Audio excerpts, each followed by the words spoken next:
good morning বন্ধু বান্ধৱীসকল আজি সোমবাৰৰ দিন সকলোৰে সপ্তাহটো খুব আনন্দৰে শান্তিৰে সুস্বাস্থ্যৰে যাওক তাৰে কামনা কৰিলোঁ মই বনাব লৈছোঁ ব্ৰেকফাষ্টত মই বনাইছোঁ লুচি ঘুগনি আৰু এয়া এতিয়া এয়াটোনো কি এয়া যে গৰম পানীত মই ডুবাই আছোঁ কি ধৰিব পাৰিছেনে এয়া হৈছে পালেং শাকখিনি বিৰাট ভালকৈ ধুই পেলাই একদম উতলা পানীত এইদৰে মাত্ৰ 1 মিনিটৰ কাৰণে ডুবাইছোঁ আৰু ডুবাই পেলাই এইদৰে উঠাই দিছোঁ আৰু এতিয়া এইখিনি ঠাণ্ডা হ'ব দিব লাগিব দেই ঠাণ্ডা হোৱাৰ পাছত আকৌ মিক্সাৰ জাৰত পিচি ল'ম মই ৰেকৰ্ডিং কৰিম বুলি ভবা নাছিলোঁ কিন্তু ভাবিলোঁ ইমান ভাল ৰেচিপি এটা ৰেকৰ্ডিং নকৰোঁ কেলে কাৰণ স্বাস্থ্যৰ কথা থাকে আৰু দিনটোলৈ ভালকৈ খাই গ'লে ভাল লাগি দিছোঁ মনটো এতিয়া কেৰাহী এখনত মই গৰম কৰি দিছোঁ বাটাৰ দেই এয়া হৈছে আমাৰ সকলোৱে হোটেলত গৈ অৰ্ডাৰ দিয়া পালেং পনীৰ বাটাৰ মছলাখন এতিয়া মই পনীৰ টুকুৰা এইদৰে ভাজি লৈছোঁ গোটেই পনীৰ টুকুৰা ভাজিছোঁ দেখিছেনে বাৰু অকণমান সোণালী ৰং হোৱাকৈ ভাজিম সৰু সৰুকৈ কাটিও ভাজিব পাৰে কিন্তু মই আকৌ এনেকৈয়ে ভাজোঁ তাৰপিছতহে কাটো আকৌ এয়া দেখিলে এয়া অকণমান সোণালী ৰং হৈছে এতিয়া উঠাই দিম আৰু একেখন কেৰাহীতে নহয় আমি বাকীখিনি বস্তু বনাম যিহেতু ৰাতিপুৱাৰ সময় লৰালৰি সময় গতিকে এতিয়া মই ইয়াত দি দিছোঁ সেইখিনি বাটাৰতে ফুটামান নহৰু কাটি লোৱা জুইটো কিন্তু কমত দিছোঁ দেই আৰু এতিয়া নহৰুখিনি অকণমান ভজা হওঁতে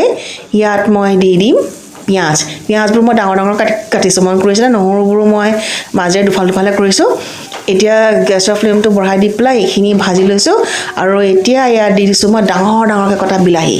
এতিয়া আপোনালোকে ভাবিছে এইজনীনো এখন কি বনাইছে ইমান ডাঙৰকৈ কাটি পেলাই চাই থাকক ৰেচিপিটো ইমান সোৱাদৰ হ'ব নহয় আপোনালোকে ক'বলৈ বাধ্য হৈ যাব বাহ কুন্তলা বাহ আৰু ইয়াত দি দিছোঁ এতিয়া কেঁচা জলকীয়া সোৱাদ অনুসৰি অকণ মছলা গৰম মছলা নিমখ ধনিয়া গুড়ি জিৰা গুড়ি আৰু এইখিনি ভালদৰে এইদৰে মিহলাই ল'ম ভাজি ল'ম আৰু তেতিয়ালৈ ভাজিব লাগিব যেতিয়ালৈকে বিলাহীখিনি গলি নাযায় বিলাহীখিনি গলি যালে আমি ৰ'ব লাগিব অকণমান হালধি দি দিছোঁ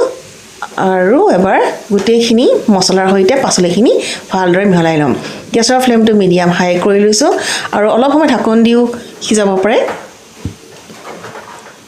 এইদৰে ভালদৰে লৰাই দিয়াৰ পাছত এতিয়া ইয়াত দি দিছোঁ মই কেইটুকুৰামান আদাটো মই দিবলৈ পাহৰিছিলোঁ দেই সেইকাৰণে এতিয়া দি দিছোঁ ডাঙৰ কাটি পেলাই আদা কেইটুকুৰামান দি দিছোঁ আকৌ অকণমান লৰাই দিছোঁ পাচলিবোৰ সৰুকৈ কাটিব নালাগে ডাঙৰকৈ কাটিব কিয়নো এইখিনি আমি ঠাণ্ডা কৰি পেলাই মিক্সিত পিচিবই লাগিব সেইকাৰণে এইদৰে ডাঙৰকৈ কৰিছোঁ কিন্তু বিলাহীখিনি গলালৈকে ৰ'ব লাগিব আৰু জলকীয়াৰ সোৱাদটো নিজৰ মতে দিব দেই যদি বেছি খাই সৰহকৈ দিব যদি মোৰ দৰে কম খাই কম দিব আৰু যদি নেখাই নিদিলে হ'ল এয়া দেখিছেনে ভালদৰে এইখিনি অলপ সিজিছে বিলাহীখিনি আৰু অকণমান ৰ'ব লাগিব আৰু বিলাহীখিনি একেবাৰে গলি যোৱাৰ পিছতে মই কেৰাহীখন নমাই থৈ দিম আমাৰ বিলাহী পূৰা গলি গৈছে এতিয়া গেছৰ ফ্লেম কৰিলোঁ অফ আৰু এইখিনি ঠাণ্ডা হ'বলৈ থৈ দিম সম্পূৰ্ণৰূপে ঠাণ্ডা হোৱাৰ পাছত মিক্সিত ভালদৰে পিচি ল'ব লাগিব এতিয়া মই ভাজি যে থৈছিলোঁ সেই পনীৰখিনি নিজৰ হিচাপত পিচকৈ কাটি ল'ম পনীৰৰ টুকুৰা কিমান ডাঙৰ কৰিব সেইটো নিজৰ ওপৰত নিৰ্ভৰ কৰিব আৰু মই প্ৰথমতে এইদৰে ডাঙৰকৈ কাটি লৈছোঁ পনীৰৰ টুকুৰাকেইটা আৰু এতিয়া ইয়াক মাজেৰে মই দুই টুকুৰা কৰিম যিহেতু পনীৰৰ টুকুৰাকেইটা বহুত ডাঙৰ হৈছে ইমান ডাঙৰ হ'লে ভাল নেদেখিব সেয়েহে নিজৰ আকৃতিৰ মতে কাটি ল'ব পচন্দ মতে আৰু এয়া আটাইকেইটা পনীৰৰ টুকুৰা মই এইদৰে মাজেৰে দুভাগ কৰি লৈছোঁ এনেকৈ পনীৰৰ টুকুৰা ভাজি আপোনালোকে এয়াৰটাইট কণ্টেইনাৰত থৈ দিব পাৰিব আৰু প্ৰয়োজন সাপেক্ষে উলিয়াই ব্যৱহাৰ কৰিব পাৰিব এইখিনি আমাৰ পনীৰৰ টুকুৰা কটা হৈ গ'ল এতিয়া এই মিশ্ৰণখিনি বিলাহী পিঁয়াজৰ মছলা যিখিনি মিশ্ৰণ আছিলে ঠাণ্ডা হৈছে এইখিনি মই পিচি লওঁ আৰু পালেং শাকখিনিও মই ইতিমধ্যে পিচি থৈ দিছোঁ দেই এতিয়া আকৌ পেন এখনত মই অকণমান বাটাৰ গৰম হ'ব দিছোঁ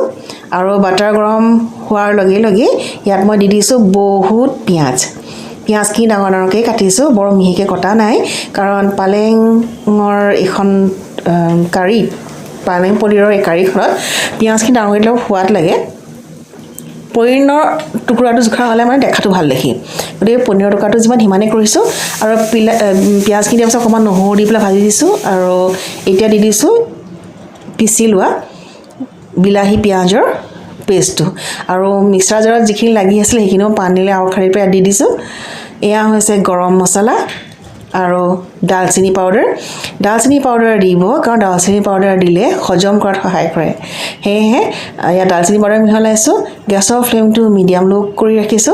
আৰু এটা কথা দালচিনি পাউডাৰ লগালগে মিহলি নাযায় দেখিছে না ওপৰত যে পঙি আছে মাটি দৰে লাগিছে কিছুমান পাছত মিলি যাব আৰু কালাৰটো খুব ধুনীয়া আনিব সুগন্ধিও আনিব আৰু এতিয়া ইয়াত দি দিছোঁ মই পিচি থোৱা পালেংখিনি জাৰটোত আৰু লাগি আছে অকণমান এইখিনি মই পানীৰে বাৰু দি দিম ইয়াত চাফা কৰি পেলাই আৰু এইখনে হৈছে আমি হোটেলত সদায় অৰ্ডাৰ দি খোৱা পালেং পনীৰৰ কাৰীখন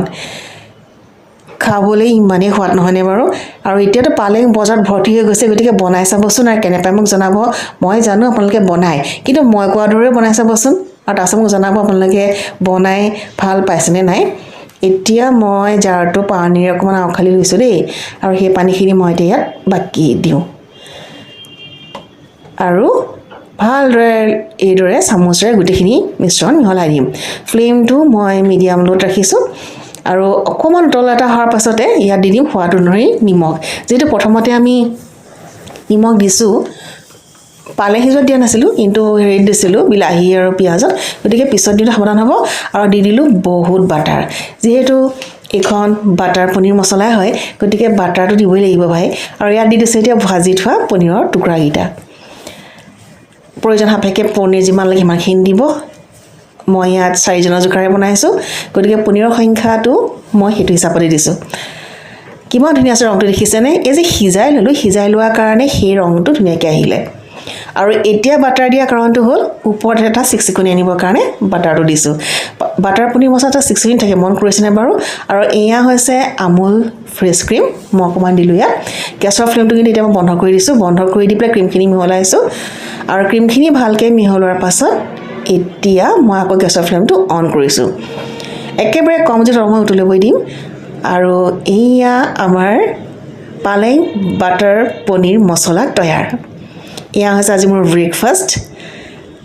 কেনে পালে মোৰ ৰেচিপিটো জনাব যদি ভাল পায় মোৰ ভিডিঅ'বোৰ চাই প্লিজ লাইক কৰিব যদি প্ৰথমবাৰৰ বাবে চাইছে মোৰ চেনেলটো ছাবস্ক্ৰাইব কৰিব